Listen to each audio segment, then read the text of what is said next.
Welcome, everyone, to today's Explainer. So many of us share this exact same morning ritual. Before you even look at an email, before the commute, before the day really kicks off, we reach for caffeine. It's literally the fuel that powers the world.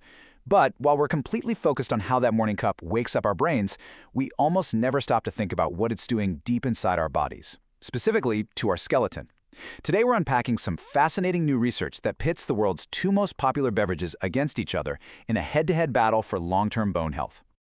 Okay, let's dive into this. What do you reach for first thing in the morning? Are you pulling a shot of espresso, or are you putting the kettle on to steep your favorite leaves? It seems like such a simple daily choice, right? But as you'll see, the implications of that choice might stretch decades into our future. We already know both of these drinks have their own health benefits, but researchers wanted to settle a very specific debate. Which one is actually better for your bones? Think about the contrast between these two.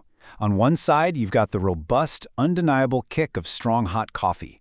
It's intense, it's highly caffeinated, and it really gets you moving. On the other side, you have the gentle, soothing, mild nature of tea. They're two completely different experiences. So the big mystery researchers wanted to solve was whether these differing profiles actually translate to differing outcomes for our bone density over a lifetime. Does the intensity of coffee wear our bones down? Do the gentle elements in tea protect them? Well, let's look at the data. Section 1. The 10-year bone study.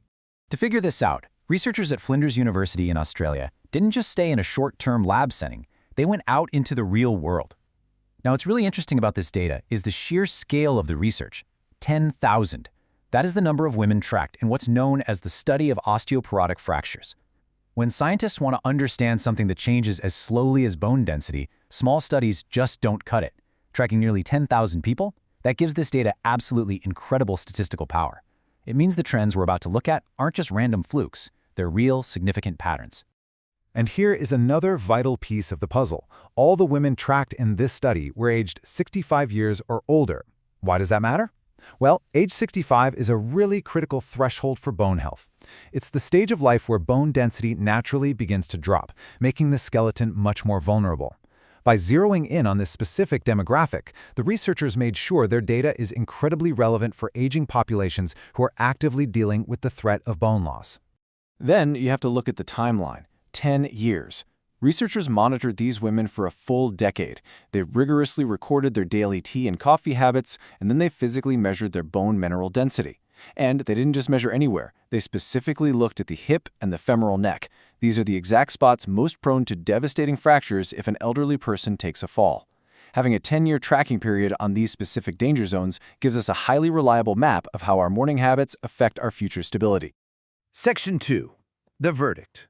So, after 10 years, 10,000 women, and honestly countless cups of caffeine, the researchers crunched the decade's worth of data. When the official results were finally published in the renowned Nutrients journal, here is exactly what they found.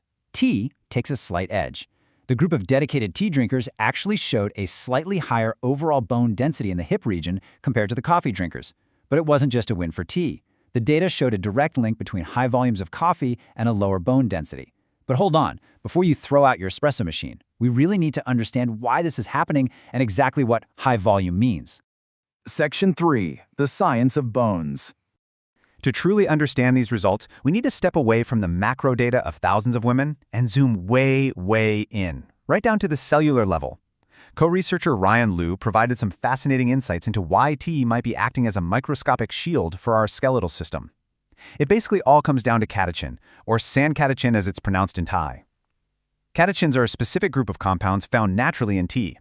While the exact definitive mechanism is still being studied, previous cellular-level research strongly suggests that these catechins act almost like tiny cheerleaders for your skeleton. They actually help stimulate the very cells responsible for building bone. So, while you're just sitting there enjoying a warm cup of tea, the catechins might be actively signaling your body to increase bone mass. How cool is that?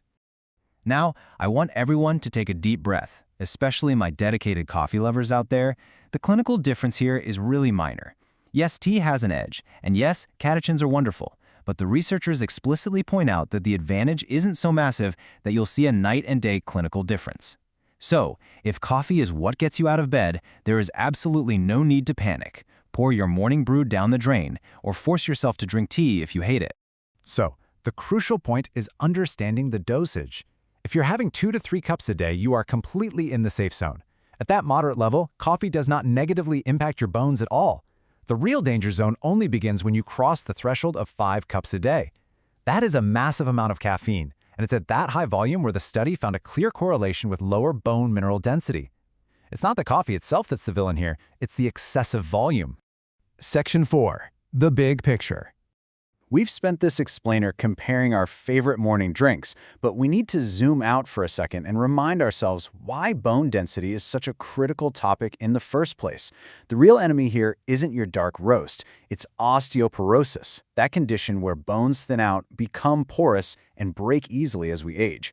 Dr. Kendall Mosley, the medical director of the Metabolic Bone and Osteoporosis Center at Johns Hopkins University, puts it perfectly. She says, when bones thin, the risk of falls and fractures increases significantly, especially in the elderly. That really drives home the physical stakes we're discussing. A hip fracture isn't just a minor inconvenience. For an older adult, it can be a devastating, life-altering event that completely strips away their independence. Protecting our bone density is literally about protecting our future freedom of movement. And that brings us to the ultimate takeaway from all the experts involved in this research. The true formula for bone health isn't about agonizing over whether you should drink tea or coffee. It's really about a holistic 3-part lifestyle strategy. First, adequate calcium to physically build the bone. Second, sufficient vitamin D, which your body absolutely requires to actually absorb that calcium. And third, regular weight-bearing exercise to signal to your body that your bones need to stay strong. If you are nailing those 3 things, your moderate morning coffee habit is absolutely nothing to worry about. We've covered a lot of ground today, from the cellular magic of catechins to the decade-long habits of 10,000 women. So I want to leave you with this final provocative thought. How will you support your bone health tomorrow morning? Maybe it's thoroughly enjoying your tea. Maybe it's keeping your coffee to a sensible 2 cups. Or maybe it's just taking a morning walk to get that vital exercise and a bit of sunshine. The choice is yours, but now you've got the knowledge to make it a healthy one. Thanks for joining me for today's explainer, and I'll catch you next time.